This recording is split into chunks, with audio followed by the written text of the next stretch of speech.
What's up, my foodie fam and all my chefs and home cooks out there?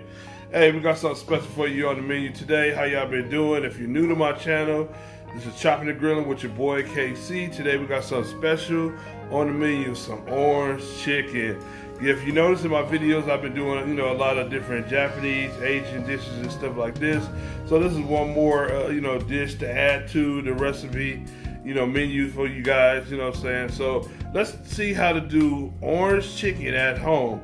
You know what I'm saying? Instead of going to Panda Express or your little, Chinese food spots for fast food, why don't you do it at the house? So let's get into the ingredients and I'll show you how easy it is to do. Don't worry about it. You can do this too. All right, so let's get into the ingredients.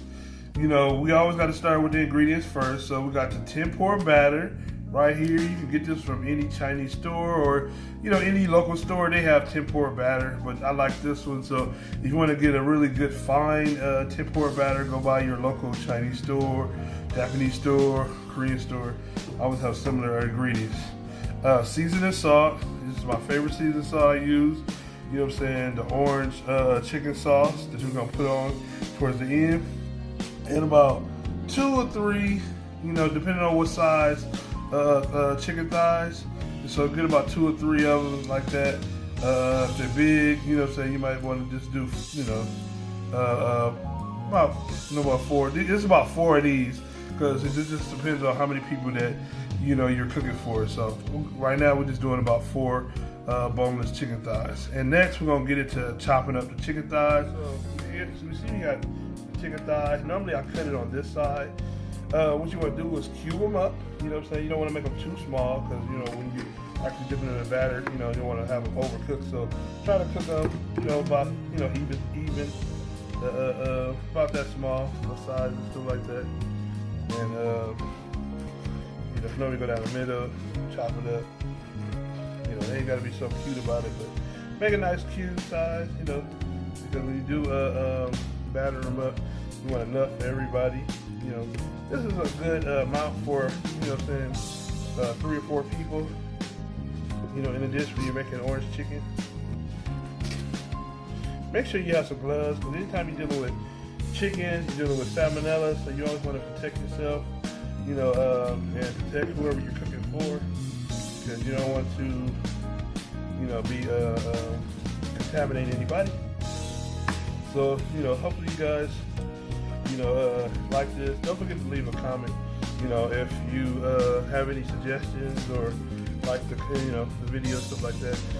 But I'm gonna get ready to finish cutting up the rest of these, and then we'll get over into the batter next.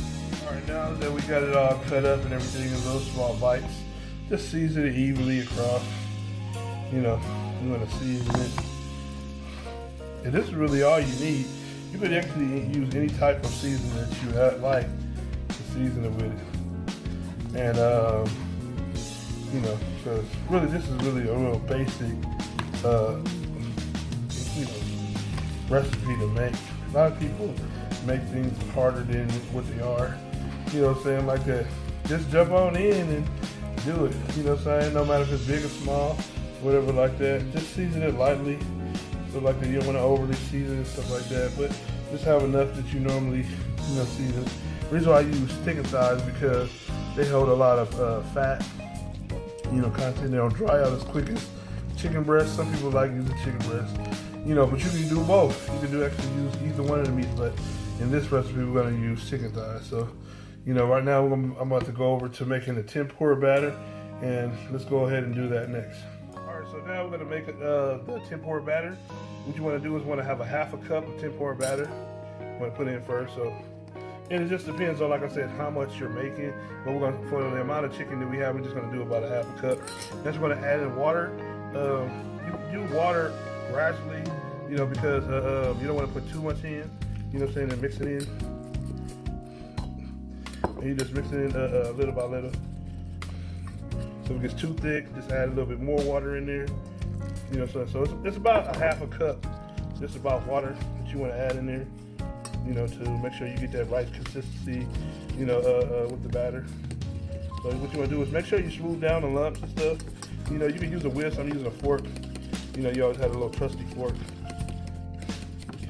Then, you know, make sure you get the sides and stuff like that.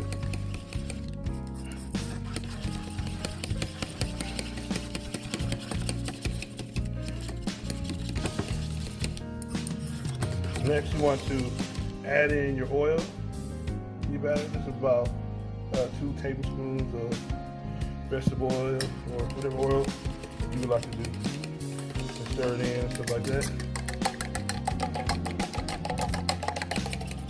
You know, some tempura batters, they consist of eggs, but this one is really, you know, saying a fine one, so you don't have to.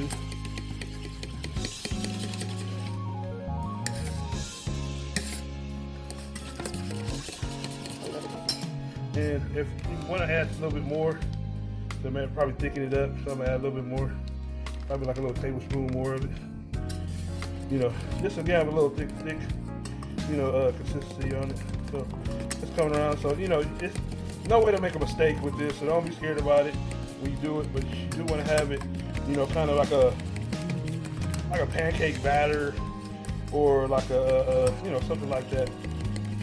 If you ever made a beer batter tempura, you know, some people use beer and stuff like that to make it fluff up and stuff. But you know, it looks pretty okay. And we're gonna get into dipping the chicken. You can add some seasoning in here if you want to, but since we already have seasoned the chicken, you know, you don't want it overly salted. So it just depends on your palate and stuff like that. So let's get into the next part of it. All right, so next we're gonna get ready to fry it. Make sure you have your pan, you know, or you know, whatever you're cooking on, up to about 350 degrees, you know, and we're gonna put them in slowly, one by one. You know what I'm saying? And yeah, don't be afraid of it. It's not gonna pop on you, you know what I'm saying? And just spread them out because you don't want them to stick together. So, and then don't throw them in there. Make sure you put them down in the degrees slowly. We don't want you to be getting burned up. You know what I'm saying? Because we are trying to eat this, not go to the hospital. You know, we always want to be safe at all times when we're cooking around high heat and stuff like that. So let me finish these off, and then we'll get over into, you know, the orange dip and stuff like that, and show you how to do the next step. You know, we'll finish these all up, and then get to the next part of, you know what I'm saying, battering the orange chicken. All right, so when you get it to a little golden brown, you know what I'm saying, you just take it out, put it into a sheet pan so you can drain off the oil, because you don't want to be, you know, your orange chicken to be sitting in oil. So, you know, if you don't have a strainer or anything like that, you know, yeah,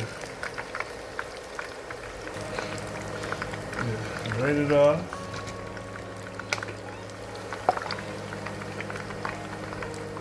We're about to put the orange sauce to finish up the orange chicken.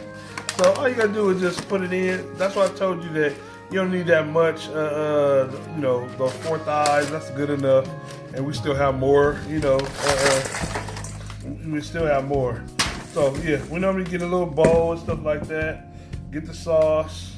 What I normally do is pour it around the outside first, and then put it in the middle, and then next we're gonna do is toss it around.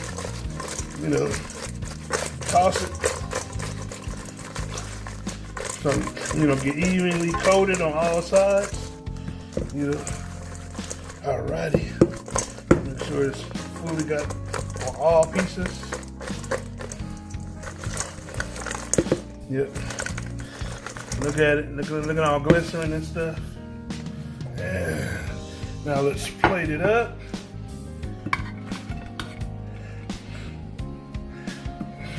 Alrighty. Ooh, that looking good. Now, y'all can't tell me if you have smelling vision. Y'all be loving this right now. Yeah.